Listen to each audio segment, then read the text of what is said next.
Hello guys, welcome to my channel. Press the subscribe button like this, and then you have to tap the bell icon adjacent to the subscribe button like this, and then you will get the notifications from my channel. Hello guys and welcome to my channel. In this video I'll be explaining you all different types of resistance welding along with the working principle and their applications. So I'll be discussing resistance spot welding, resistance seam welding, resistance projection welding, resistance upset butt welding and resistance flash butt welding. So guys, watch the video till the end. You will definitely find this video very helpful and useful. So before starting with particular type of resistance welding, let's discuss general working principle of resistance welding that is applicable to all the resistance welding types, whether it is spot welding, seam welding or flash butt welding and so on. So the general resistance welding principle, let us discuss that first. So in resistance welding, what happens is the heat that is generated in order to melt the weld metal. So heat that is generated, that will be melting the weld, that will be melting the material or metal piece in order to form the weld. So this heat it will be generated because of the resistance as well as the current that is flowing into the conductors. So this heat, it is directly proportional to square of current and the resistance being offered to this current and the time taken for which and the time for which the current is being allowed to pass.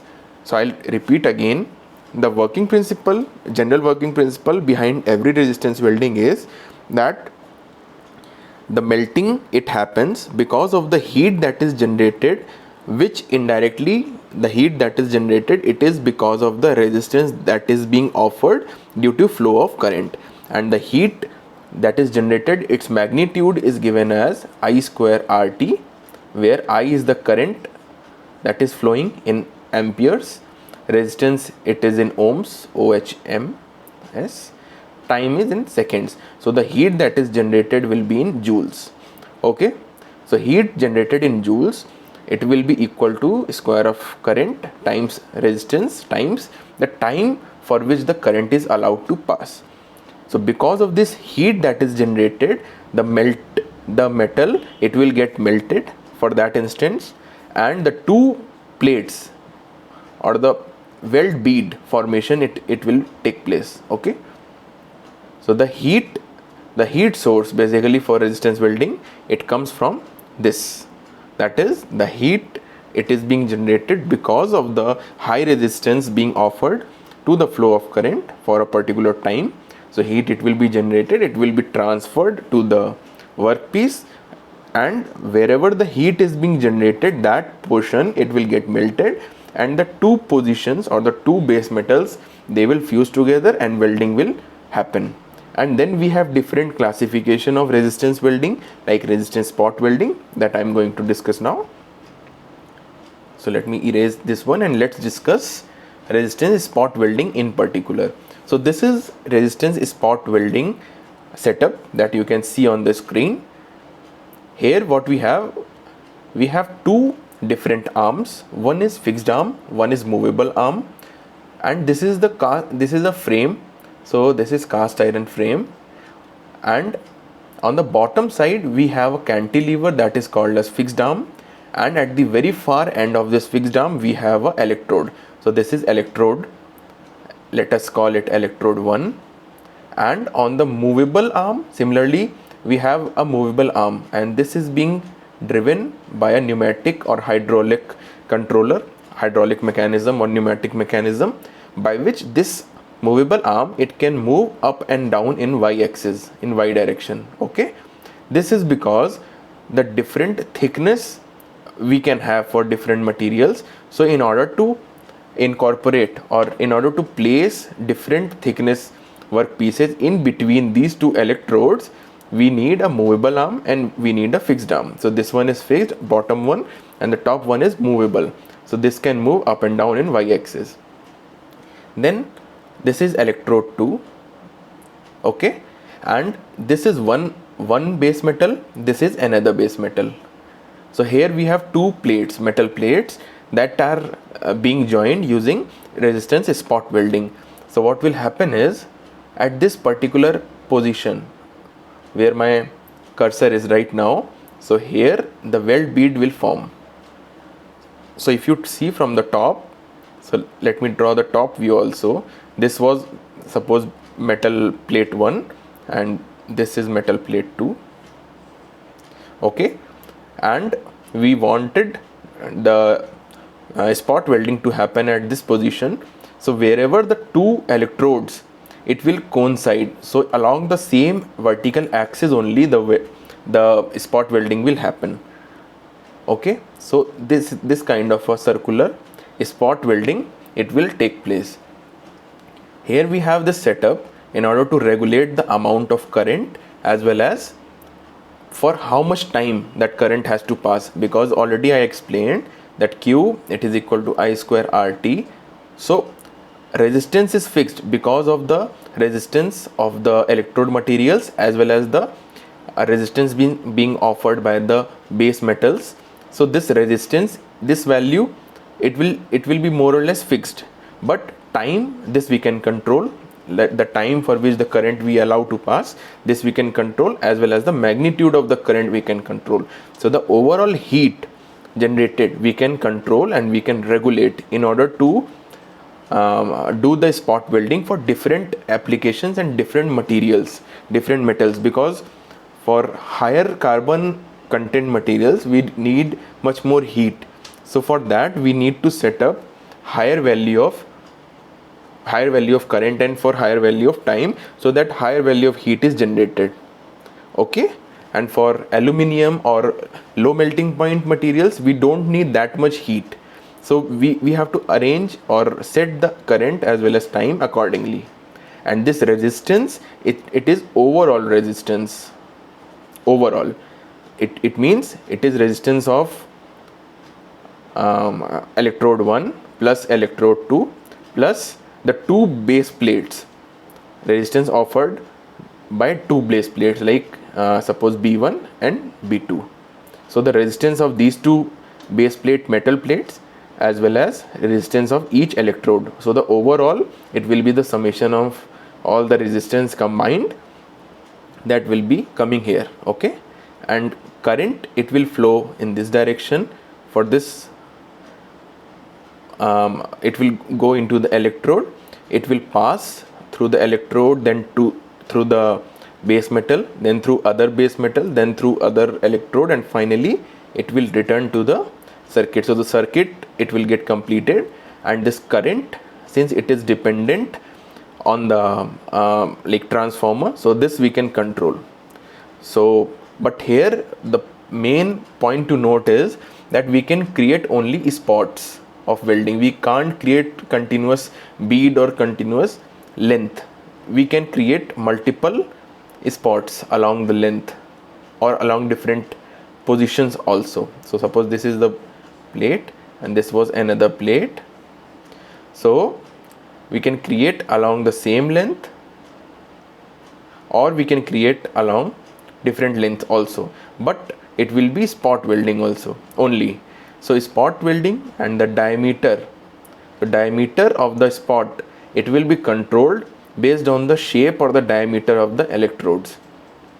Also a point to be noted here, that let me erase this one.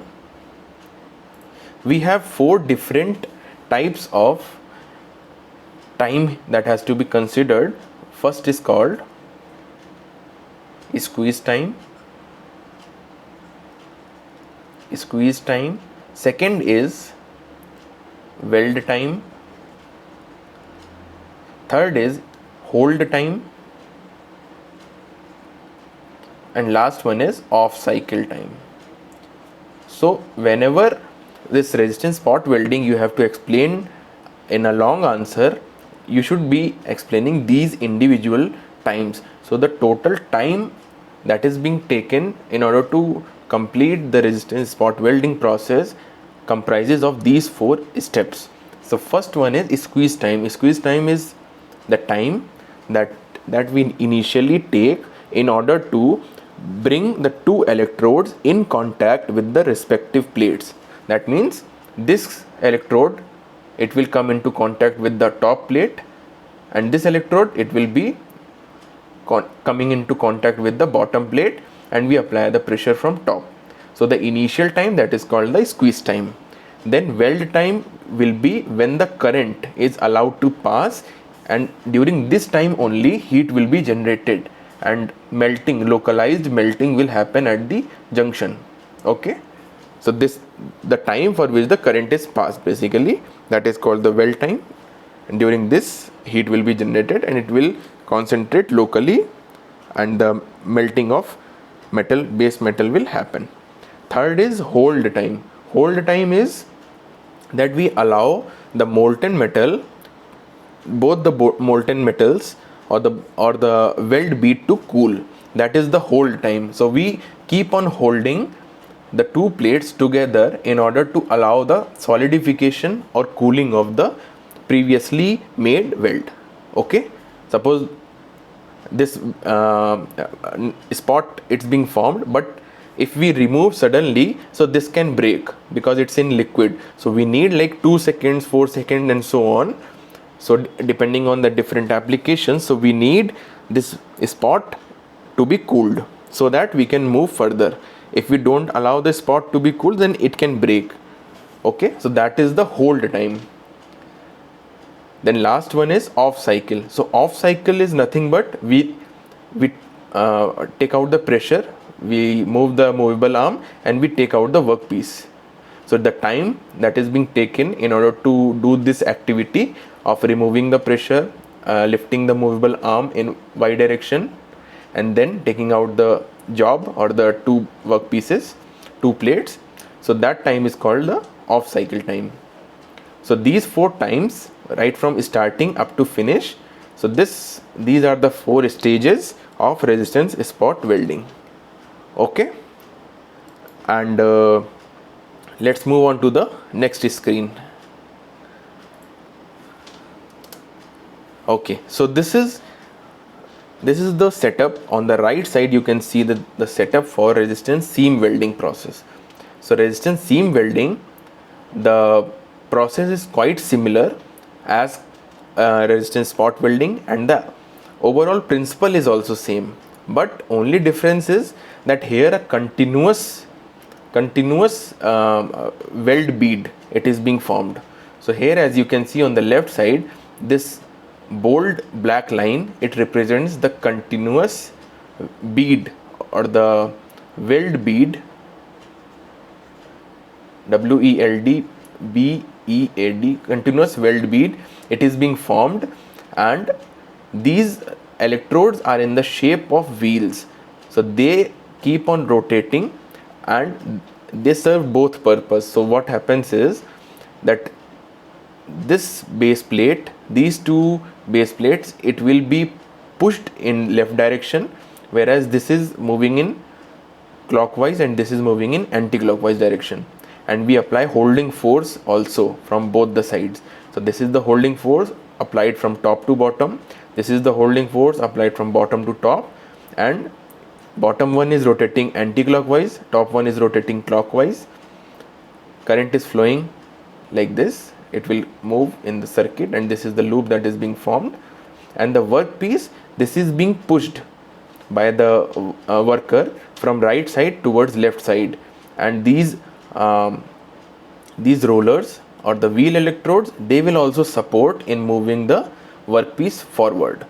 And so basically seam welding is nothing but very fast spot welding process with continuous spot welding process. So here we don't have that much clarity between spot welding as well as seam welding. So seam welding is nothing but we have a continuous bead formation that are very fine, very closely spaced.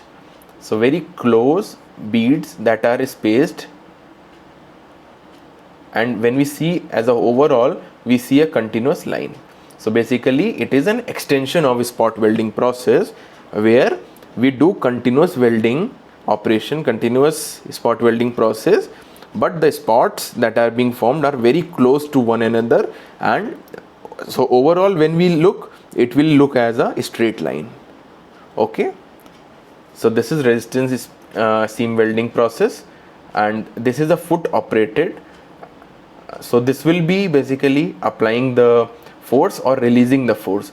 So the foot, it will be operated by the worker, and he will be pushing from right to left the workpiece, and the welding will keep on happening. Okay, so this was the principle of seam welding process. Now let's move on to the resistance welding process. So resistance welding process, we have preformed or like previously made deformations or projections on one of the workpiece. So this workpiece that you can see, so it has already been deformed previously using some previous cold working operation in order to form these projections. So and then we have the similar kind of setup where we have the AC power source, and bottom is a plate type electrode, top is a movable type plate type electrode, and we apply the pressure from top and bottom is fixed, top is movable, again similar to spot welding, but here the shape of electrodes are in plates. So this is top plate, this is bottom plate, this is fixed, this is movable, and we place the material or the workpiece in such a way that whenever the welding happens, so after welding, basically the area where the point of contact is being made, like this point, this point, this point, wherever you find the troughs and the crest.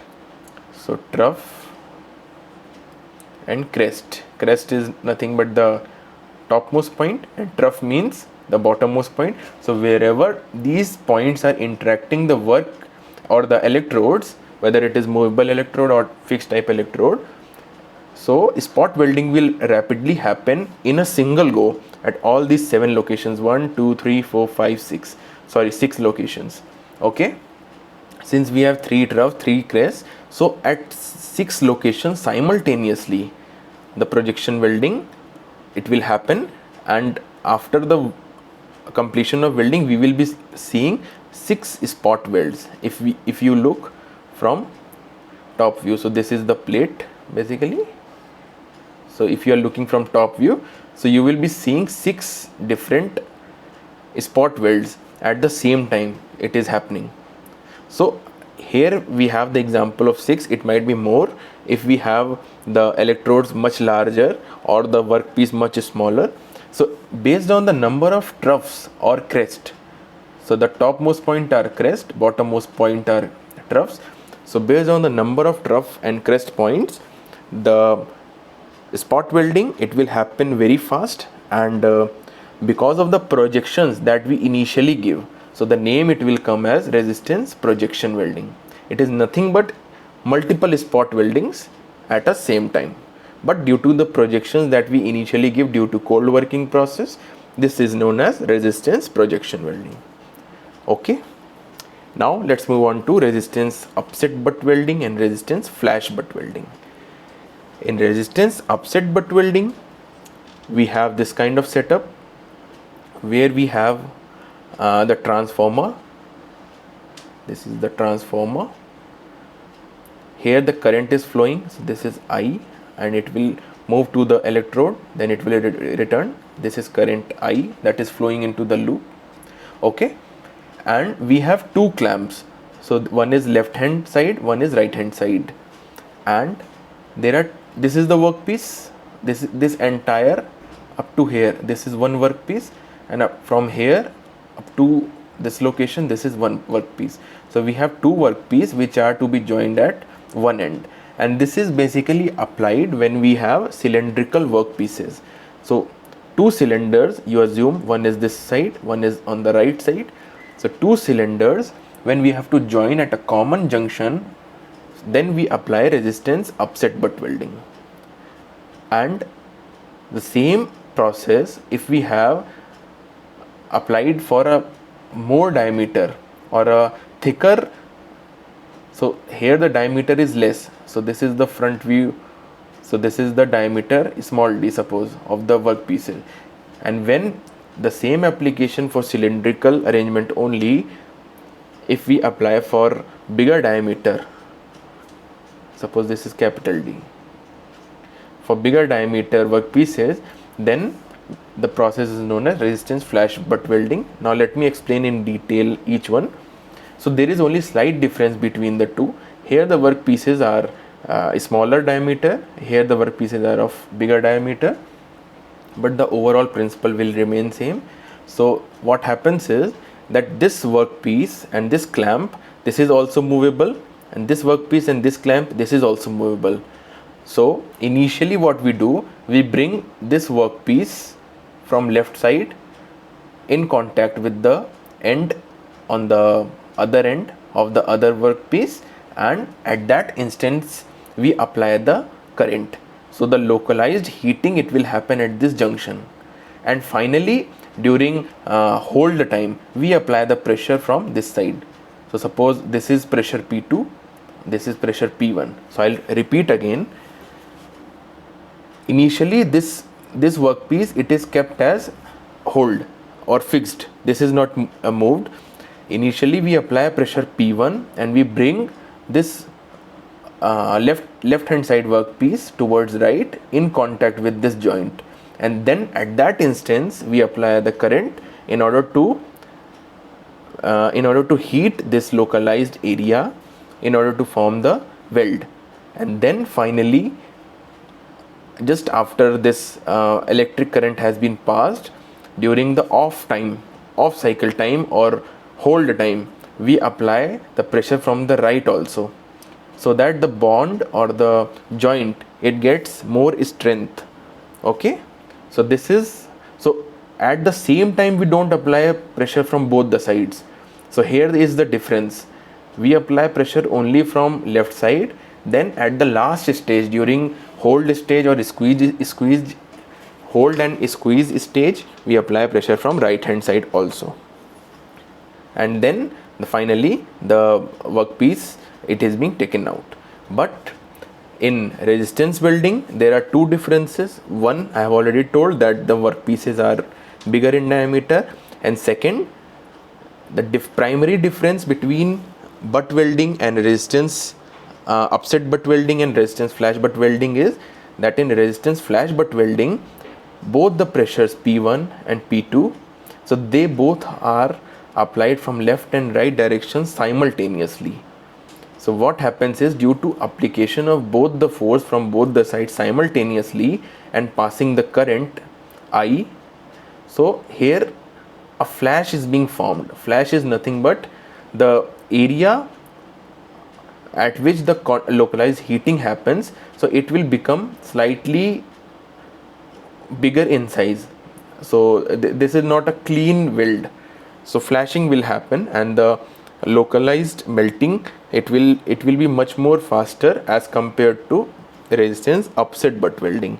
So here the melting, it will be quicker, it will be much more faster, but because of the rapid force or rapid pressure from both the sides P1 P2, here flash, it will generate flashing in both the sense that flash of light, it will appear to the operator, and sparking will happen. Also some kind of, suppose this is the cross section I am taking at this location. So this one, suppose this was the left hand side workpiece, this is right hand side workpiece. So here the dimension, it will get slightly enlarged at the end. Okay, so it will be not matching the dimensions of left and right hand side workpieces. So this area, it will get enlarged because of the sudden impact and sudden pressure forces. So secondary operation is needed for resistance flash butt welding in order to do machining operation, in order to cut off this area as well as cut off this area. So I hope it is clear that main difference between upset butt welding and flash butt welding is that in upset butt welding we have a smaller diameter, we apply pressure or the force one at a time, whereas in flash butt welding we apply pressure simultaneously from both the directions, and the work pieces are much more bigger in diameter. Okay, so this was the video regarding all different types of resistance welding, and I hope this video was very helpful. Please press the like button if the video was helpful to you. Please share the video, please subscribe and press the notification bell if you are new to this channel, and please send your video topic, feedback, etc.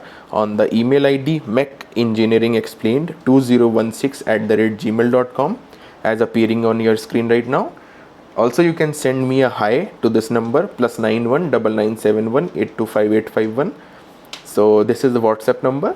So please do send message, or I'll be preferably taking your suggestions, feedback, or video topic over email only. So kindly send your suggestion, video topics, feedback, etc. So until next time, take care. Bye bye.